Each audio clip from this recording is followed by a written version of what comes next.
Before watching this video, I do invite you to join my Discord server below. It is for people who just want to vent and chill, and it's exactly for the people who watch this channel, so please, if you will, check it out. Link in the description.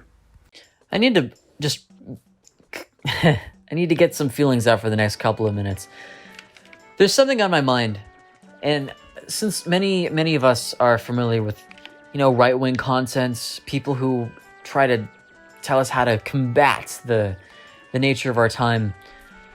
One thing that does bother me a little bit, and especially this is because, I don't know, whatever. People have problems with guys who are more open about their feelings, but I've had my share of mental health issues over the course of my life, and I think that some of them are genetic. And I don't think it's wrong to have them or to express them to people for the sake of human communication, for the sake of making yourself heard so that you don't lose your sanity in your own solitude. I feel this a lot when I wake up in the morning and I go to work and I realize that, nobody wants to hear just about anything going on in my head. The weird analyzations I have of the world around me when I'm on the train and I see sad faces everywhere on overcrowded transport. Not to mention that all these people around me probably don't even really want to go to their jobs in the first place. It reminds me that is anyone really happy? Is anyone really okay with the state of the world? It seems like we all are on somewhat of the same page now. The Overton window has shifted such that we're really talking about cost of living more than we ever have on all sides of the political spectrum. I remember 10 years ago when I used to sit at the dinner table with my dad, who's more of a conservative fella, I guess, in some regard. And he would tell me that, you have to work for your own dollar and that the American dream is by being self-sufficient and whatnot. And maybe at a time that was really relevant, especially in the post-war world when, cost of living was really low. America was at the top of everything, and you could, work a basic job and basically get yourself a decent house in 2 or 3 years. And it's not like that anymore. And now, I think even conservatives and classical traditional conservatives are getting to the point that they can't convince basically anybody anymore that we're able to live at all on the current rate of inflation. Given that the dollar is probably going to really collapse in the next decade or so. I read that Brazil, China, Russia, and I forget the other country. I think it was an Asian country. They all kind of banded together and decided to use the Chinese yuan and not the dollar as the general reserve currency. And it was a reminder to me that as somebody who's not even interested in economics or anything, what is my future going to be like? When I come back to the States and get myself a cruddy job, I'm a college graduate and I have skills, and yet it's still hard for me to even land a job interview. The job that I have now is a blessing as it is, but it's this whole idea that employment and the economy is the only thing that really matters in the realm of politics, but not actual happiness, not psychological stability or community or anything. Nobody really talks about that anymore. It's you're just flooded with advertisements on all sides, people reminding you that you need to buy this thing or that thing, and the commoditization of even God, I'm not able to pay attention at all right now, sorry guys. But yeah, the commoditization of relationships and the collapse of stable families. It's what all for? And I personally think that it really could be just this very small elite group of people who are in it for the money, in it for the control, and don't actually have any concern for the everyday man, the everyday person. As long as the economy is working for them, then who really cares if people are happy just so long as they get up in the morning and they make the economy run? And then you get these idiots who tell you that you don't have to be happy. Happiness is not the meaning of life. Maybe it's not the meaning of life, but certainly is like a contributing factor to like not wanting to end your life. You know, I feel that we're entering this nihilistic time now that if you're not satisfied, or at least, you know, somewhat like communally oriented towards something, then what are you really living for? Just making money, going home after work, and then, you know, putting on a movie or two so that you are prepared to do it the next day? Everybody really talks about, nobody really talks about this, but that's just what bothers me the most. It's like, why? What is it in for me? I don't feel like I'm making the most money just by through putting 40 hours a week in and I guess working my ass off.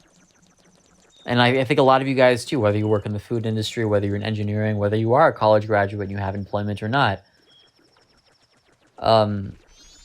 like there's just this impending sense of doom I feel most people really feel but are afraid to bring up.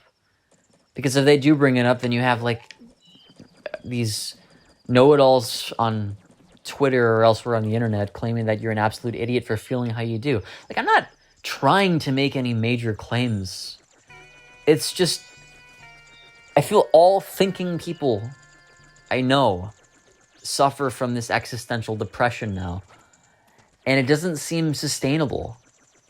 Like, what do we, there's, like, I'll recap what I said before, but, like, this obsessiveness with whether or not you have a job, whether the economy is doing well, but no concern for, you know, whether or not people are happy in their family dynamics, whether or not people are having kids, or if they're, like, united by something. Like, there's nothing that unites anybody. And I think that's a good that could be a good explanation for the alphabet people who are, you know, seemingly unreligious, but, you know, I think there's a real truth in the sense that it's kind of like, what is it, metastasized.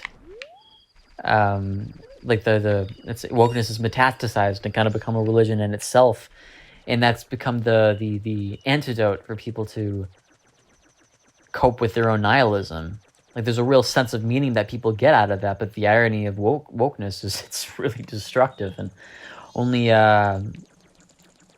know, makes everything worse for people who aren't woke, because of the resentment that it breeds, and how, in my personal opinion at least, you know, the leftism has created most of the polarization that we've seen in the West over the past 6 years. To me, that's an unassailable observation, but I guess debate me on that, if you will. I'm some kind of belaboring the point here, but I wanted to bring that up. Do you guys feel that nihilism? Is it too much for you guys? Make you upset? You know, the other thing that I think kind of brought us all together here on this channel, and I know that I don't talk about it that much because I get like, I don't want to be cringe. I guess it's it's pretty inevitable that I'm gonna say something cringe, but, you know, Western men living in their own countries are rejected to all hell. You know, we're told from the get-go that we have nothing to contribute to greater society, that historically we're like a disease and that we are to be gotten rid of. And then, you know, if any of us dares say anything against that, say, like, come up with a counter argument, one, no one's going to hear us. But two, like, you know, we're ridiculed beyond belief. Like, how many times has somebody come up to you after trying to have a conversation like this and said, like, well, you're a man, you wouldn't understand my experiences as a woman. It's like, well, can I say the same thing for you? But then you have, like, guys, too, who are, like, totally brainwashed by this stuff, saying that, you know, we had our time. You know, we Western men have had our time. It's like, really? Have you had your time? Like, have Japanese people living in Japan had their time? Like, is it time for Japanese people living in their own country to give up their culture for people to come in and supposedly, like, not destroy it, but to change it for their own benefit? Like, I beg to differ. And that's what makes the world beautiful, is that, you know, you are allowed to have your own culture, your own thing to really bond with. But here in the West, not here, but in the West, we're denied that. You know, people tell you constantly that it's like original sin to be a man and to, you know, bear any of this history in your blood. Hey, that's a terrible thing, but, like, now let's see what's happening. You don't have culture. You have people actively telling you you don't need that. It's toxic, and I guess when there's an absence, when there's a hole, what's the right word for it? It's like, I'm trying to think of a good analogy for this, but it's going to be filled up by something else.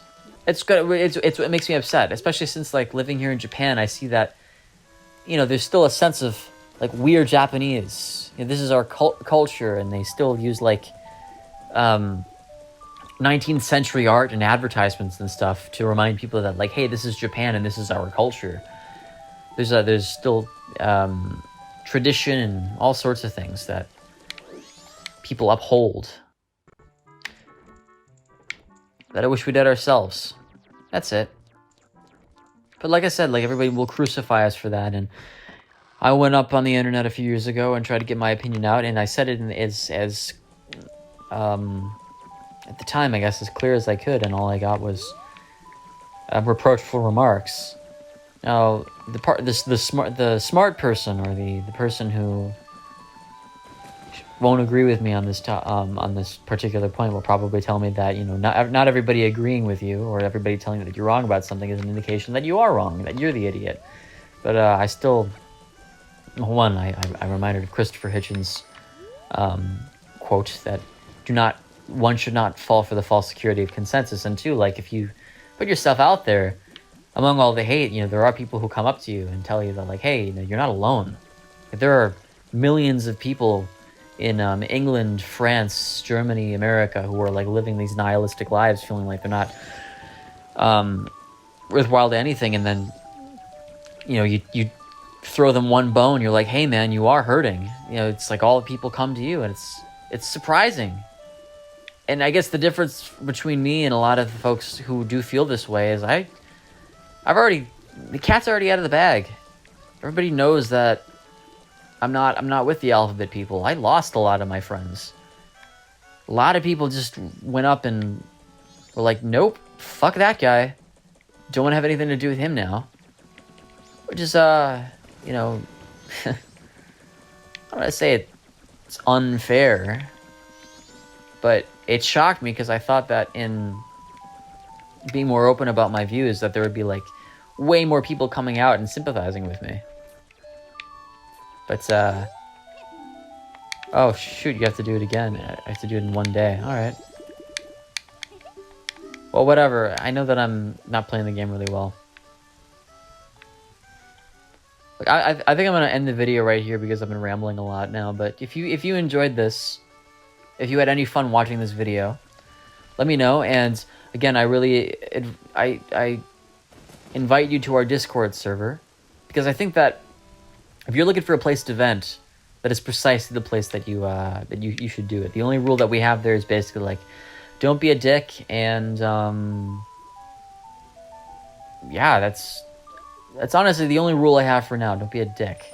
If you're a dick, well, I guess you should just find somewhere else, because it's a space for those who just need a break, let their emotions out, and who I don't know, it's kind of done with life for the moment. Hopefully they're not like that forever, but whatever.